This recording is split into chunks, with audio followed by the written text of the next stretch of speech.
বল্টুর শিক্ষক বল্টুকে বললেন, তুমি তো দেখছি কিছু পারো না। শুনো, কাউকে বলবে না যে তুমি কিছু জানো না, বলবে তুমি সব জানো, মনে থাকবে তো? বল্টু বলল, আচ্ছা স্যার। তারপর বল্টু বাড়িতে ফিরল। ফিরেই মাকে সামনে পেল। মাকে বলল, মা আমি সব জানি। তখন বল্টুর মা বললেন, আরে দূর বুকা, তোর পাশের বাড়ির আঙ্কেল তো শুধু চা খেতে এখানে আসেন, এর চেয়ে বেশি কিছু না। এই নে 100 টাকা, মুখ বন্ধ রাখিস। বল্টু তো অবাক। এরপরে বল্টু তার বড় দিদির সামনে এসে দাঁড়ালো এবং তার বড় দিদিকে বলল, দিদি আমি সব জানি। তার দিদি বলল, বাদর ছেলে কোথাকার, তোর রাজুদা শুধু পরীক্ষার সাজেশন নেওয়ার জন্য আসে, এর বেশি কিছু না। এই নে 200 টাকা, কাউকে কিছু বলবি না।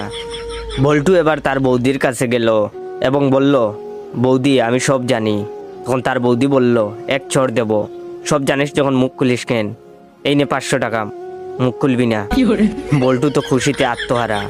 তারপর বল্টু তার বাড়ির প্রতিবেশীর কাছে গেল এবং বল্টু বলল, কাকু কাকু আমি সব জানি। তখন তার প্রতিবেশী বললেন, সব জানিস যখন তাহলে আর কাকু বলে ডাকছিস কেন? আয় খুকা, আমার বুকে আয়।